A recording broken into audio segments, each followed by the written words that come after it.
നമസ്കാരം. മഹാത്മ ന്യൂസിലേക്ക് സ്വാഗതം. എല്ലാം ശരിയെന്ന് CPM, ഒന്നും ശരിയല്ലെന്ന് CPI. ഇടതുമുന്നണിയിൽ ഉടക്കം മാത്രം. കേരളത്തിൽ 10 വർഷത്തോളമായി അധികാരത്തിലിരിക്കുന്ന ഇടതുപക്ഷ മുന്നണിയെ പ്രധാനമായി നയിക്കുന്നത് CPM-ഉം CPI-യും എന്ന കമ്മ്യൂണിസ്റ്റ് പാർട്ടികളാണ്. ഈ രണ്ട് പാർട്ടികളുടെയും സംസ്ഥാന നേതൃയോഗത്തിൽ പഞ്ചായത്ത് മുനിസിപ്പൽ തെരഞ്ഞെടുപ്പിൽ ഇടതുമുന്നണിക്ക് നേരിട്ട പരാജയം വിലയിരുത്തുകയുണ്ടായി. യോഗത്തിന് ശേഷം രണ്ട് പാർട്ടികളിലും നടന്ന ചർച്ചകളും വിശദീകരണങ്ങളും മാധ്യമങ്ങളിൽ വാർത്തയായി.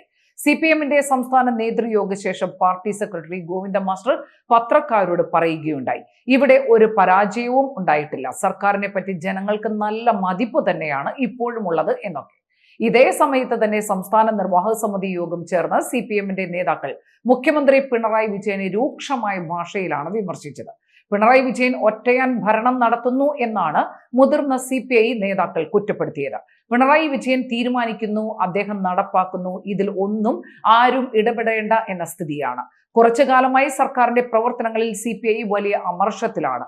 CPI-യുടെ മന്ത്രിമാർക്ക് പോലും മന്ത്രിസഭാ യോഗത്തിൽ അഭിപ്രായ സ്വാതന്ത്ര്യമില്ല എന്നതും പരാതിയായി. മുന്നണിയിലെ ഘടക കക്ഷികൾ ഒരുമിച്ചിരിക്കുന്ന ഇടതുമുന്നണി യോഗത്തിൽ പോലും മുഖ്യമന്ത്രിക്കെതിരെ ഒരു പാർട്ടിക്കാരനും ഒന്നും പറയാൻ അവകാശമില്ല എന്ന സ്ഥിതിയുണ്ടെന്ന് CPI നേതാക്കൾ കുറ്റപ്പെടുത്തി. തദ്ദേശ തെരഞ്ഞെടുപ്പ് തോൽവിയിൽ സർക്കാർ വിരുദ്ധ വികാരം എല്ലായിടങ്ങളിലും ഉണ്ടായി എന്ന് തെളിവുകൾ നിരത്തി CPI നേതാക്കൾ പറഞ്ഞു. ആഗോള അയ്യപ്പ സംഗമത്തിൽ മുഖ്യമന്ത്രി സമുദായ നേതാവായ വെള്ളാപ്പള്ളി നടേശനെ കാറിൽ കയറ്റി വന്നത് തെറ്റായ ധാരണ പരത്തി. ശബരിമലയിലെ സ്വർണ്ണക്കൊള്ള കേസിൽ CPM നേതാക്കൾ പലരും ജയിലിലായത് വിശ്വാസികളിൽ ഇടതുമുന്നണിയോട് എതിർപ്പുണ്ടാക്കി. യാതൊരു ആലോചനയും ഇല്ലാതെ PM ശ്രീ പദ്ധതി കരാറിൽ ഒപ്പുവെച്ചത് മുന്നണി ബന്ധത്തെ തകർത്തു എന്നും CPI നേതാക്കൾ അഭിപ്രായപ്പെട്ടു. ഭരണത്തിലിരിക്കുന്ന രാഷ്ട്രീയ പാർട്ടികൾ എടുക്കുന്ന തീരുമാനങ്ങളും നിലപാടുകളും ചിലപ്പോൾ തെറ്റായി പോകാറുണ്ട്. അങ്ങനെ വരുമ്പോൾ തെറ്റുകൾ തിരുത്തി മുന്നോട്ട് പോവുകയാണ് കമ്മ്യൂണിസ്റ്റ് രീതി.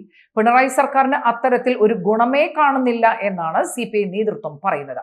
പിണറായി വിജയൻ വാഴ്ത്തുപാട്ടുകളുടെ അടിമയായി മാറിയെന്നും ഏകാധിപതിയുടെ മനോഭാവമാണ് മുഖ്യമന്ത്രിയെ നയിക്കുന്നത് എന്നും അതുകൊണ്ട് തന്നെ ഇടതുമുന്നണിയിൽ ഇനിയും തുടരണമോ എന്ന കാര്യം ഗൗരവമായി ആലോചിക്കേണ്ടതുണ്ടെന്നും ചില മുതിർന്ന നേതാക്കൾ CPI നേതൃത്വത്തോട് ആവശ്യപ്പെട്ടു.